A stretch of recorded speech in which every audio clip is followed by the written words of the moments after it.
by Graham, who's very kindly agreed to speak with us about what it was like getting a diagnosis for his dog, Harry, and just some words of advice for some new owners who might be struggling with that decision.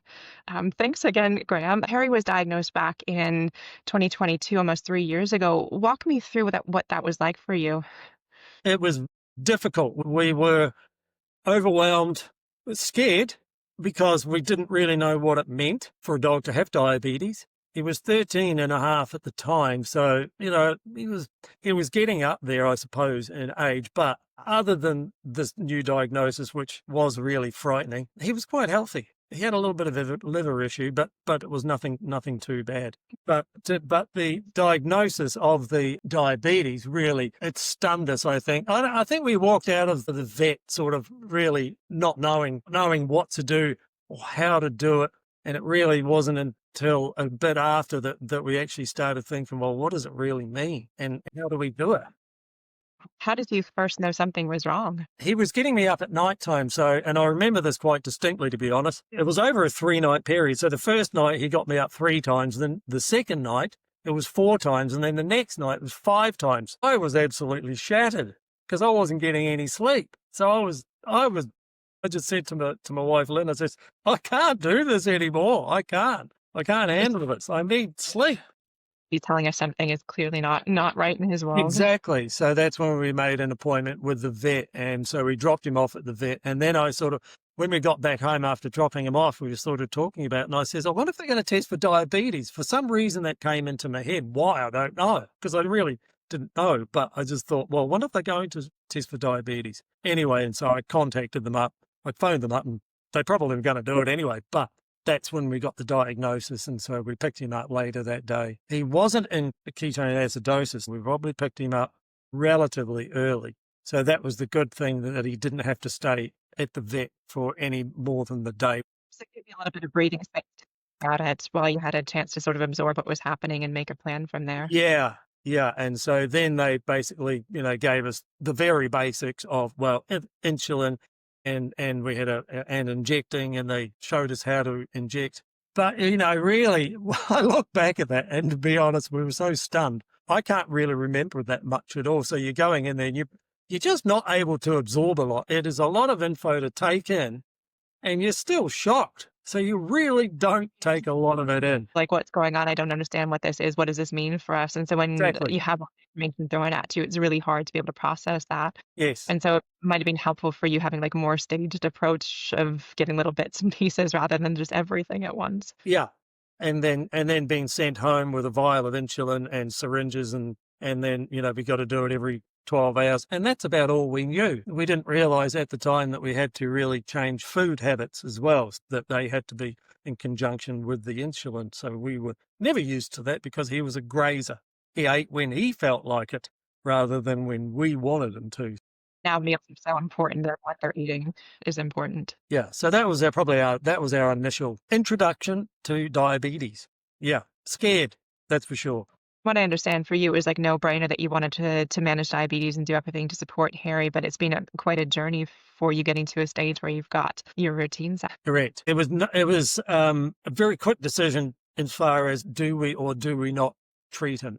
And it was, we were going to do it. We didn't know how, but we were going to do it. We were not going to give up on him, mainly because I got Harry when I was going through some, dark places in my life, I suppose. And that's why I got Harry. And so he helped me, and I was not going to walk away from him. So that meant that I was going to do whatever it took to do my best.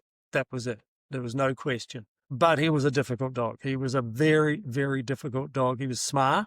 He knew things before even you knew he did. So when we had to give him injections, it took 2 of us, and he fought. He fought so hard. I would hold on to him tight and he would be literally screaming every time he got the insulin injection. So it was very difficult. For some reason, Harry was just very, very sensitive. It was almost the fear of, not so much the getting the injection, because he hardly felt it. He might have done a little wince when the needle went in, but it's the fear of before he even got it. So it's learning how to manage both you on the fear of giving the injection and him around that sort of anticipatory something bad's about to happen or potentially bad. Learning some strategies to help get him a little bit more comfortable, but you got there in the end. Yes, yes, we did. We were not going to give up, and so we just kept at it, and it was help from a support group, a diabetic dog support group, and they helped me a lot because we were not getting the support from the vets or nurses to help us with him because he was so difficult. So, yes, the support group helped us.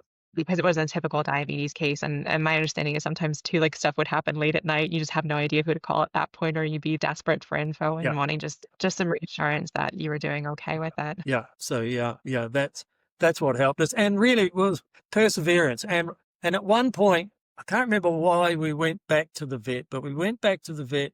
I think it was partly because of his eating, because he's a picky eater. And it was a game changer. There've been a few game changers. This was one of them, and it's not our regular vet. So we saw somebody else at the same clinic, and she recommended gabapentin, and that was to help with his eating. But it did more than that. It did help with his eating, but it also calmed him down, and you could see the change in his demeanor and what he could tolerate, especially when it came to injection time. He was much easier to deal with. It calmed him down because it's anti-anxiety. And so really, I call that our wonder drug, and it was. We still use it. He still gets it twice a day before food, and you can notice the difference. If you miss one, you can tell because he's different. He's not as calm.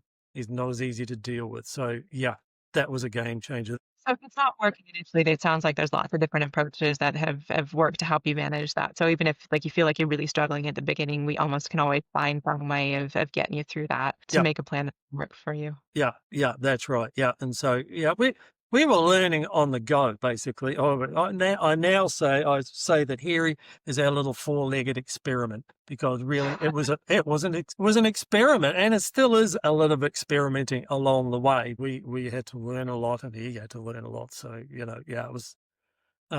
it was tough. But the other things, one of them was getting the sling and then putting him in a sling. And we desensitized him initially by putting him in and just give him a treat. Nothing happened other than he got a treat. And we did that like over a couple of days, put him in, out, in, out, in, out. And then he knew that, oh, I go in the sling, I get a treat. And it's sort of like their little safe zone in a way. He's comfortable in it. He likes going in it. He knows he's going to get a treat. And then sort of when he is in it, then we can do a lot more. So we can give him his injections and everything else. And it's a one-person job rather than a two-person job. So So it's made it a lot easier to manage. Has it impacted your lifestyle? Because that's a concern a lot of people have because you're tied into the injections twice a day, and yeah, what does it mean in terms of family relationships and managing social structures around it yeah, too?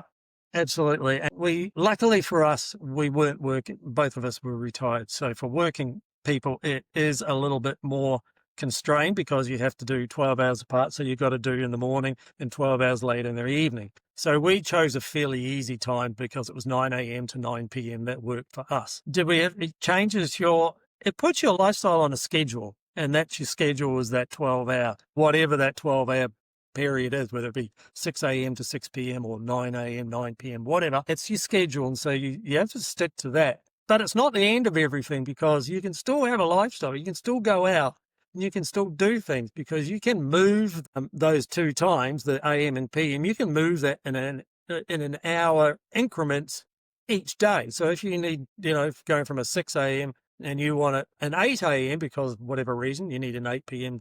time slot or whatever at night, then you can move it. You can increment in an hour a day if you have to, or half an hour or whatever, until you get to that point. So you can adjust it. The other thing is that it hasn't stopped us going out to visit friends and stuff like that. We just take our stuff with us. We have a kit and we have all the equipment in it that we need and his food and stuff like that. And we have like a little toolbox, I call it, with all these bits and pieces in. And we have a portable sling as well, which is helpful. And so we just put everything in the car and we go. And everybody knows this now. And so we can go to people's places and stuff like that. And one of the first things I say to people is no food. Don't give them anything. No treats, nothing. And make sure that nothing is on the floor and stuff like that. So it's a matter of managing it. You can manage it. It can be done. It's not the end. Sounds like you've found a really good balance now, and diabetes always become part of your life, but not controlling Correct. your entire life. Yep. That's right. So, like one of us can go out, one of us stays here if it's in that time slot that you have to feed. and inject or whatever, but the other person can go. Where initially, no, we needed both of us here all the time because that was the only way we could deal with them. But life has moved on. Life has become a hell of a lot easier, and we can move the schedules and we can go out. Sounds like it's about, like, finding comfort, so once you've got, like, a plan in place that works for you, it gives you a bit more confidence to be able to just adjust things slightly and work around it, but those first 2 months are probably gonna be very, very intense while you're getting this entire thing figured out, but then it seems to settle down a little bit after that. Yes, I think you're right. Like it is that comfort. We now don't panic when we have a situation. We know what to do. So, that's because panic sessions, we've had them and we've had to get over them. But once you've been through that and you understand, okay, I know what to do now. And so you don't panic and it's just a matter, you calmly just resolve the issue. What's the issue? Okay, how do we fix the issue? And then once you've done that, you know what to do next time. You're comfortable. You're comfortable doing it, and that's the key. And having the equipment and also having some backups, like don't ever let you get down to the last vial of insulin that it's almost finished and it's like a Friday, you know. Think ahead. I'm getting low, I better order it. And it may not have to pick it up, but you've at least got the prescription and then it's in there. So it's a matter of, oh, okay, I know it's there, I can go and get it and stuff like that. So it's a matter of being prepared and writing notes. This is another key that I'm going to put there is keep a log. Having a log of what you're doing, because guaranteed 100% you're going to have to go back to look at what did we do, because you'll forget. You'll forget from evening to morning. What time did we give his injection this morning? You're going to forget. Making sure you kept track of it so you're not doubling or forgetting something. Exactly, exactly. Yeah, and it's best if sort of one person is really taking control of this and they're the main one. But then if they can't for whatever reason, then you have the other person to do it. And so, not two people switching all the time. That's when you're going to get into trouble. If you have one thing you wanted to say to somebody who's just been diagnosed and is listening to this, what would you say to them? Yeah. Take a big deep breath for a start. You're going to be overwhelmed and you're going to be frightened and you're going to be, you're going to be scared for sure. Just be easy on yourself because there's a lot to learn. And I think that's part of the journey is start learning about it at not a frenetic pace because it's too much. You just learn a little bit at a time and take steps. Just take small steps and then try and, if you can connect with other people who've been through it, they will help you because they know what it's like and they can say, yes, I understand. And having that somebody say, I understand is so helpful because it brings you back down to a calmer level because you're going to be stressed. Guaranteed you're going to be stressed. It's just what happens. So getting de-stressed. Thanks so much, Graham. I really appreciate your time. I think everything you've shared is really going to be helpful for other people going through it. And just that message that it's going to take some time. It's okay if you don't get it perfect. It's going to be okay. Yeah. And that's powerful. Thanks so much. All right. Thank you.